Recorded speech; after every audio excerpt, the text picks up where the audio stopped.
I just have to, I don't know how you guys do it, how you can just ramble on. Do you talk to yourselves when you're alone to get this thing working? We're not supposed to talk about what I do alone. Oh, talking to myself and whatever else. Yeah, no, there's a lot of, like, you know, you write down everything, all that sort of thing. But you probably do that writing songs, too. But it's internal. I don't have to keep You perform it going. in front of large audiences. I sit in a box here and talk to myself. Yeah, but see, I know for the most part, what I'm going to sing every night at a concert. I have the material, whereas what I found just talking on the air, I had to talk about nothing rehearsed. You were just acting spontaneously, trying to think of things that were entertaining for people. So at a certain point, I just said, play more records, play more records. Well, let's talk about the whole record industry in your career here. You started playing piano when you were 2 years old? 2.5. Who taught you that? Who taught you how to play that early? I could always play. I just could. Right out of the womb to the piano, huh? Yeah, that's what my mother says. So she never taught you, you just sat down and started, like, hitting keys? No, they're all pretty tone deaf, my family. Really? You know, I couldn't even walk then, let alone wear real underwear. And you're playing like Beethoven's Fifth. Yeah, but I don't think I was wearing real underwear either. I think I was in diapers, and I was, for whatever reason, the instrument made sense to me, and I just communicated with it, and it became my friend. So then by 4 you were writing music? Yeah. What kind of stuff were you writing? One of my first songs is a song called The Jackass and the Toad Song. It's just silliness. I would write anything so that I wouldn't have to practice the assigned pieces, because I wasn't responding well to the idea of being a concert pianist. I wanted to go find Robert Plant. That's what I wanted. So you were well into lessons by then? Is that what you're saying? Well, when I was 5, I started the Peabody Conservatory. Yeah, up in Baltimore. Yeah. I went to school in D.C. Did you? Where? I went to American University. Yeah, just down the river. Yeah. You spent a lot of time there, the D.C., Baltimore area. A lot of time. So they sent you off to school when you were 5, right? I mean, you're from North Carolina, so that wasn't anywhere near home. We spent 4 months of the year in North Carolina, but we spent the other months, 6 months, in the D.C., Baltimore area every year. So we'd always been in the D.C., Baltimore area. I was just born in North Carolina and spent a lot of time there because it was my grandparents were there. I was very, very close to my mother's side of the family. So did you stay with them while you were going to school, or did you stay at school, actually? I stayed with my family, my parents. I just went there on Saturdays to the music school. Oh, okay. And I'd practice all week and go to normal school and then have music school on Saturdays. So your dad was a minister, right? Oh, yeah. So did he have 2 churches? I mean, how did he go back and forth like that? No, he never went to North Carolina. He let us all go. All my family's from the South. My parents are both from the South. But once he started to, he got his parish in that area, he kept moving from parish to parish in the D.C., Baltimore area. Oh, I see. Do you like the area? Yeah, I have good friends there. It's hot and humid in the summer. Yeah. It's too far to the beach. But there's some fun. They're fun people there. Yeah. If you like politics, that's the place, too. I studied politics. Look where I am now. That didn't do me anything. I guess I can always go back to it, right? Just like Ronald Reagan. So you went to school, and then, so that was all well and good. Then you got expelled. Yeah. From what I read. Toodles. Bye, Tori. Go away. What happened? Did you fail out? I could never get the hang of, and I'm an admirer of Glenn Gould. I'm an admirer of great piano players, but I just couldn't devote my life to learning the classics. It just didn't interest me that much. Therefore, I wasn't great at it. I was good at it, but I wasn't great. And there's no place if you're not great in that world, because you're competing. It's all about who plays, who has the interpretation that people want to see. And you can count them on a hand in the classical world. And again, if you don't have the passion for it, there's just no room for you. So you just wanted to do your own thing? I wanted to do my own thing, and I wanted to have different interpretation on work, not what they felt was the right interpretation, but I really, I'm dying to hear what Metallica would do with Silent all these years. I don't think it has to be about a definitive sound. Hardcore sounds like this. I'm not interested in that. I'm always trying to push a boundary and see something from a different perspective. Well, maybe hardcore is something that's about whispering. So you were a rebel. Yeah. You didn't conform, and they They called you on that, huh? No, still not conforming. Not interested. Hey, all the power to you for that. Once again, this is 98.5 KOME. It's Radley with Tori Amos here in the studios. And so after that whole thing was done, I mean, how old you were? 11 then, and then you went to D.C. and started playing in bars and Gay stuff? bars when I was 13. And my father chaperoned. Yeah. A preacher in a gay bar. So, I don't know if that sounds right. It was exciting for me just because he would come up and he would say to me, now look, I really, you have to stay away from these boys. And I said, Dad, they're not interested in my ass. You're the one we need to worry about. And it was a real education for the both of us. And we began, I think our relationship began when I was 13. So he's got to be a pretty open-minded guy then. He's gotten more open-minded as the years. We've had to chisel away at him a bit because he was very, very Christian. I mean, to the point of, he'll tell you, in the past, a bit judgmental. And now he's opened up much more to other people's viewpoints. And he's 67, 68 now, so he's getting groovy. Yeah, he's just getting the groove on. He's getting groovy. Is he still hanging out in those bars? He'll come and visit me anywhere. Uh-huh. And again, he's met so many more people with an eclectic lifestyle. How's that? That's how he says it. Than his normal parishioners. And he's much more comfortable and much more open than he ever was. And that's a huge step. So so you played the bars when you were 13, and this is by yourself? Oh, or yeah. You didn't have a no, band it's or by anything? myself. But then you started a band. When I was 21, why can't Tori read? But I was still playing the clubs, the lounges, to make a living. It was like a rock band? Is that what you did? Yeah. Me and Matt Sorum from Guns N' Roses. Really? Yeah. So funny. I didn't know that. Yeah, we had Hairspray, honey. We had the serious Hairspray. He was in the Cult first, though, right? He was the drummer. Yeah, but he was in Why Can't Tori Read before he was in the Cult. That's where he got his start. That's where Ian Asbury found him, playing the bars of D.C. No, we were in L.A. I fled to L.A. when I was, And I was playing lounges to make money, and then the band would rehearse. That's really all we ever did. We played one gig in 2 years and rehearsed 6 nights a week and made demo tapes all the time. Demo tapes. And then, well, that's good that you were doing what you love to support yourself, too. I mean, you just went back into the lounges and played by yourself, as opposed to, like, waiting tables while you're doing that. No, that's how I made my living. Yeah, that's great. That's what I knew. Did you have the big 80s hair? Oh, yeah. Short in the front, spiked on top? No, spiked everywhere. The idea was, could my hair touch the ceiling? And did it? Were you blonde? Red. It was red all the time? But red. Blonde, 80s, spiked hair. Serious red. Berry red. Red. So you ditched that. Fire engine red. So you ditched the band, and no, the band. And you let the Cult form. Well, that was nice of you. Well, the band, but yeah, the band just kind of broke apart. It was a bad ending. It wasn't good at the time. So you hung out in L.A. after that and wrote songs? Yep. You didn't go back east at all? No, never. Was never going back. So where are we up to now? We're up to like late 80s, and then all of a sudden 90, you have a solo album that comes out. 91, I have an EP with Me and a Gun that breaks out in London, and then Little Earthquakes broke out just 3 months later in 92 in England, and came out then in the States not far behind. And the rest is history, I guess, huh? Well, yeah, I mean, you know. I guess we don't jump that quick. It's just my little piano playing history. Yeah. It's kind of like once I started to claim the fact that what I did is I play the piano, I'm a nerd, just do it and everything will be, at least you'll wake up in the morning, not be confused on who you are. So that's what I did. I don't think you were ever confused. It was never one of those, what am I going to do when I grow up?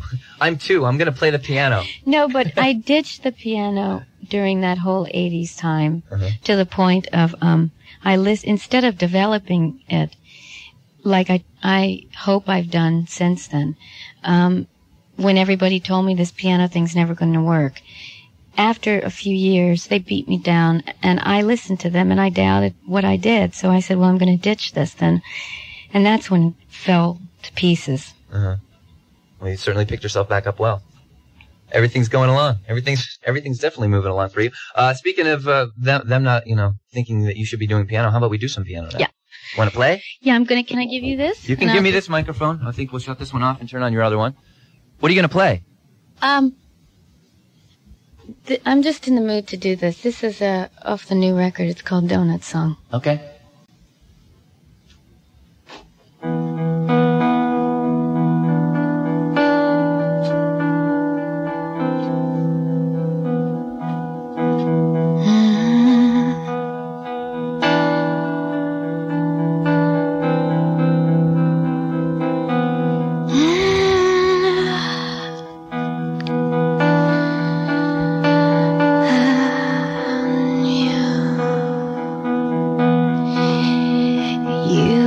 tell me it's over.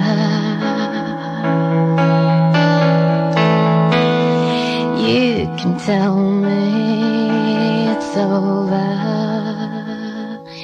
You should.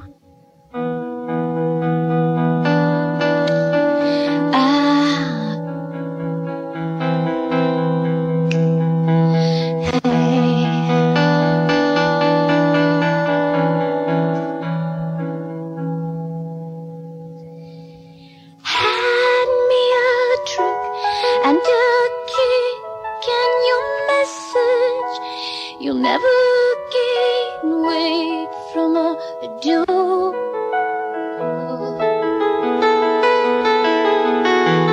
My mic's going out, so I'm gonna hold this other mic. Bradley, hold this mic. Then thought that I could decipher your message. There's no one here, dear, no one at all.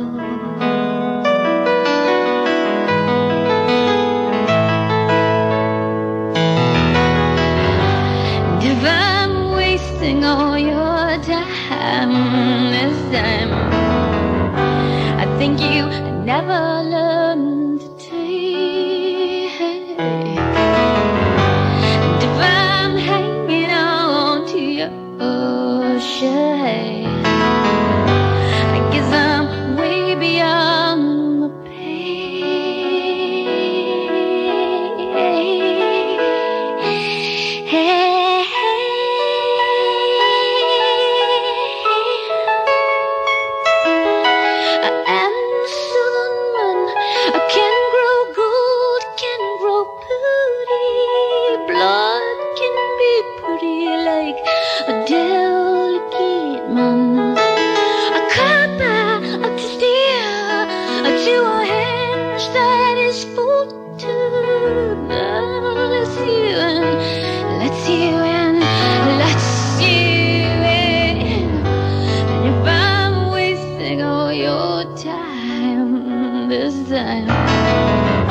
I think you never learned to take. And if I'm hanging on to your shade, I guess I'm way beyond pain. I guess I'm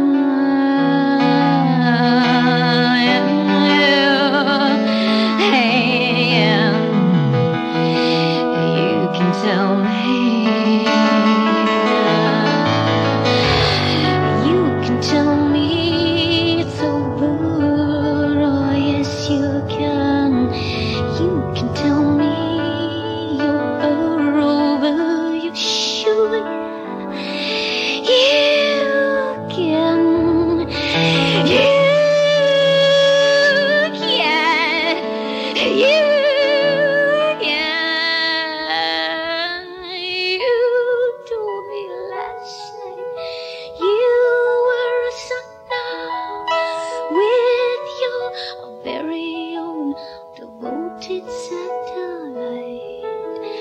Happy for you, and I am sure that I hate you.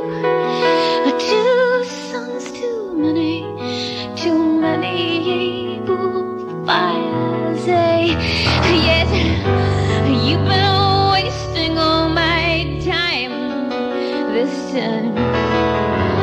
I said you never learned to take. And if I'm hanging on to your shade, I guess I'm way beyond the pain.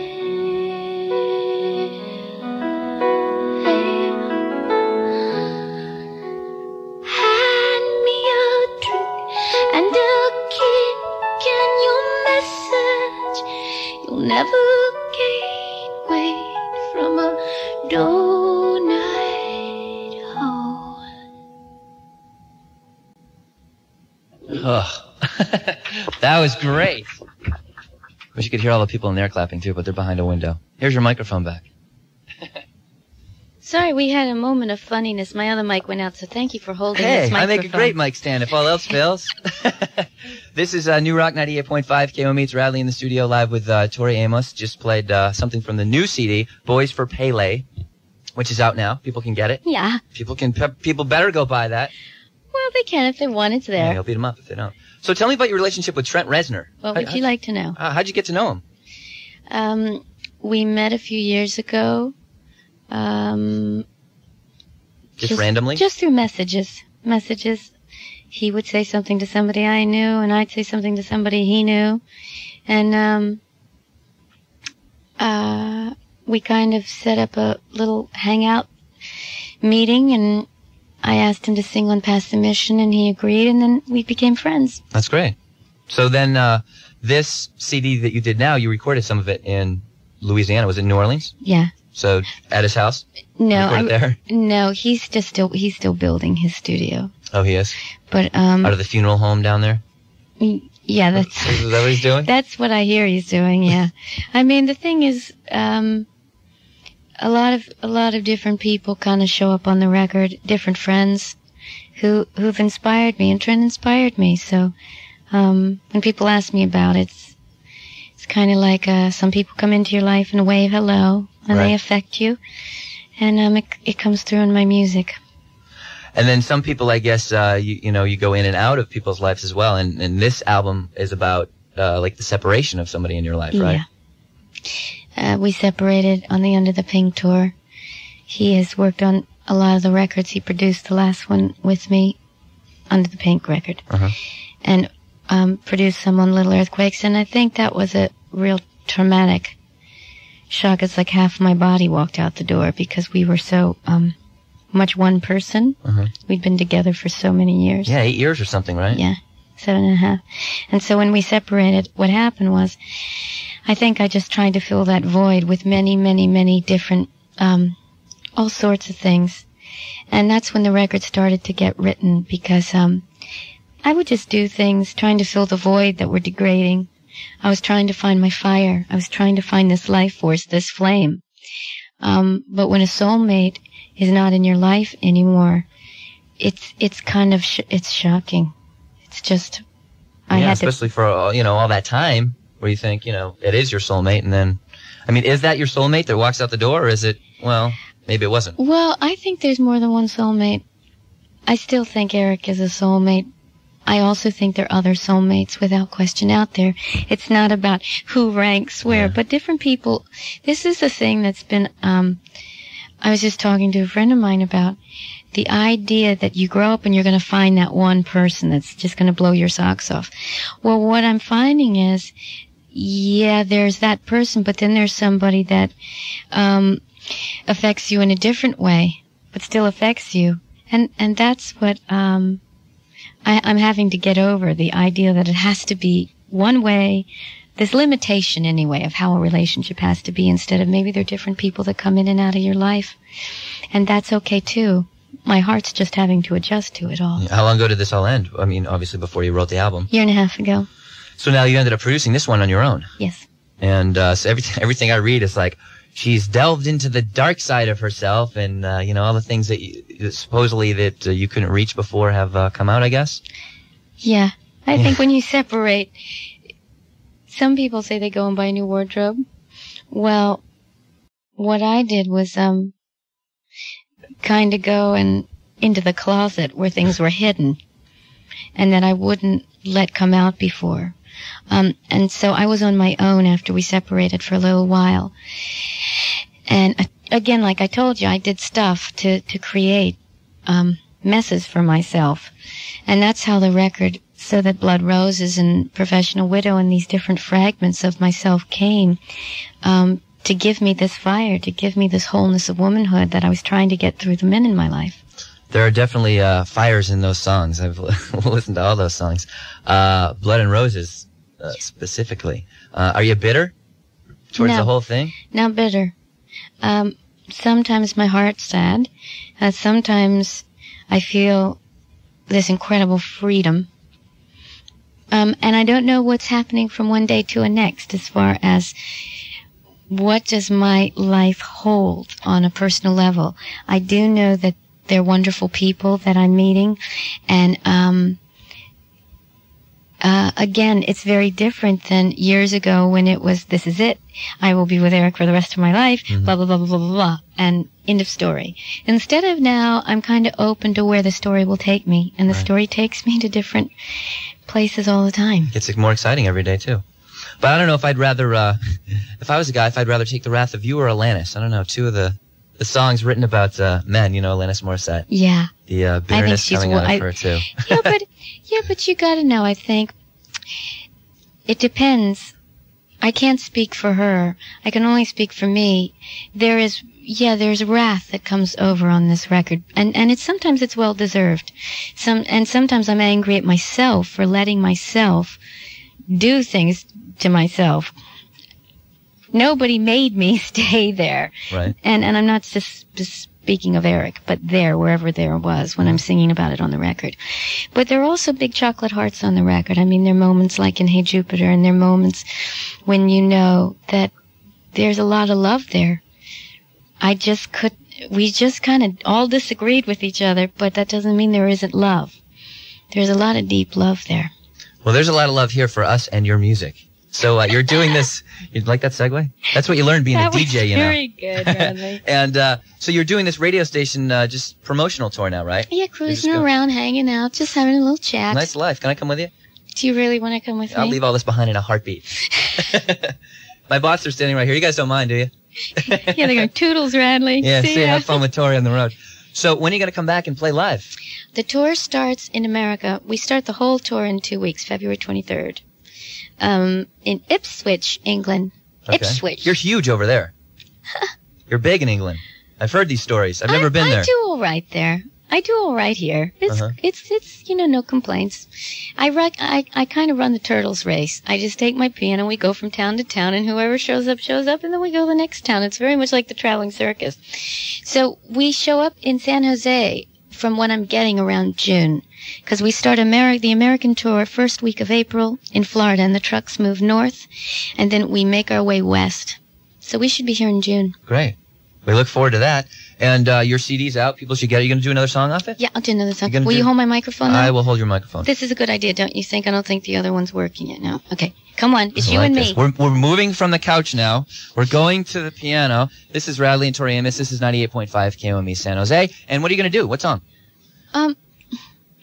Well, I don't know, but I'll know by the time you hold this microphone. Hey, I'll be right there. Okay. Let me move here a little. Is that coffee or soup? Tea. That's the problem. It's trying to be tea. We tried. Who made that? No, it's not her fault. Pamela. Okay. Now we have to hold this right here. Yeah. My arm's going to fall asleep again, but that's all right. You would not last on the road, Radley. All this complaining. Do I have to be a mic stand the whole time? That's Glue stuck to my shoes.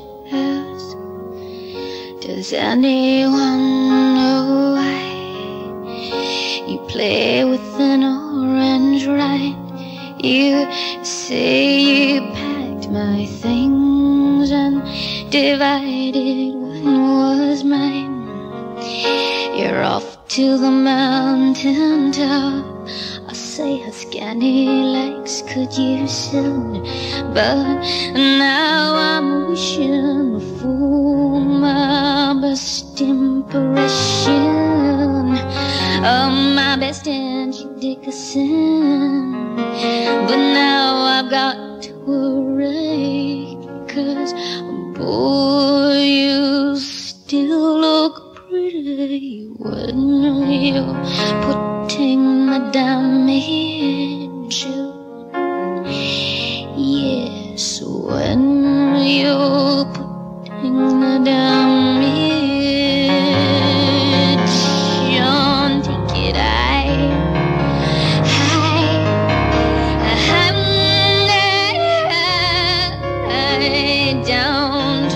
I'm making my scratch on your door. I never left you for a banjo. I only just turned around for a poodle and a the COVID and my impression of my best Angie Dixon. But now I've got to worry, 'cause boy, you still look pretty when you're putting the damage on. Yes, when you're putting the damage on. Take it.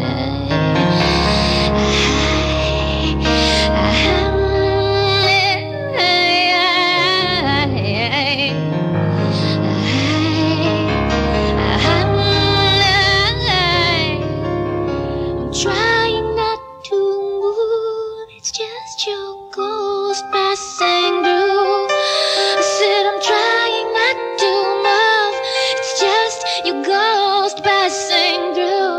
It's just your ghost passing through. And now I'm quite sure there's a light in your platoon. I've never seen a light move like yours can do to me.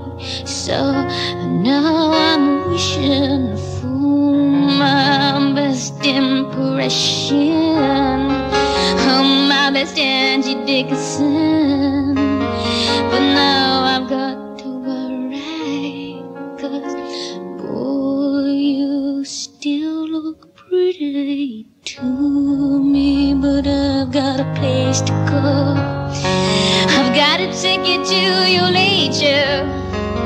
Now I've got to worry, 'cause even still you sure are pretty when you're putting the damage on. Yes, when you're putting the damage on. You're just so pretty when you're putting the damage on. That was great. That was terrific. There's not enough people in here to clap. I'll clap. Thank you, Wesley. Everybody's in the other room. That was terrific, Tori. I know we should wrap this thing up because we have some Chinese food waiting for us to go eat in the other room. This is 98.5 KOME. Actually, I'll give you your mic. One last thing I wanted to ask you about. Inside the CD cover, one of the insert pictures, you have a pig cradled in your arms. Yeah. With no shirt on. I'm breastfeeding. You You're can say it, breastfeeding, Radley. Yeah, you're breastfeeding. I'm sorry. I'm embarrassed about that stuff. I've never done it. Yeah, but see, that's the thing. I mean, it calls up different things in different people when they look at it. To me, what it means to me is that it's about the hidden, the non-kosher, that which is not accepted. So you don't eat bacon. The whole idea. No, I have a problem with eating pig. I'm not a vegetarian, but I have a thing for pigs. I've always had a thing for the animal that everybody thought as it gets big and fat and ugly and smelly in the garbage. And I always went, God, I relate to that animal. And the picture's really about bringing out in the open that which is shameful and hidden, which is what the record's about. It's a great record. All the best on it all. Thanks. Have fun in this little vacation tour you're on before you start playing. Okay. And I hope there's no pork in the Chinese food. No, come visit me, though, because we're doing 200 cities. So if people out there get lonely, they can just cruise. A lot of people just hang out. Even if they're on summer vacation, they come and find us. 200 cities I'll is a visit lot you. of cities. I'm a good mic stand holder, aren't I? You're very good. You might see Radley there, folks. That sounds great to me. Thanks for coming, and good luck with everything. It's Radley in the studio with Tori Amos on 98.5 KOME.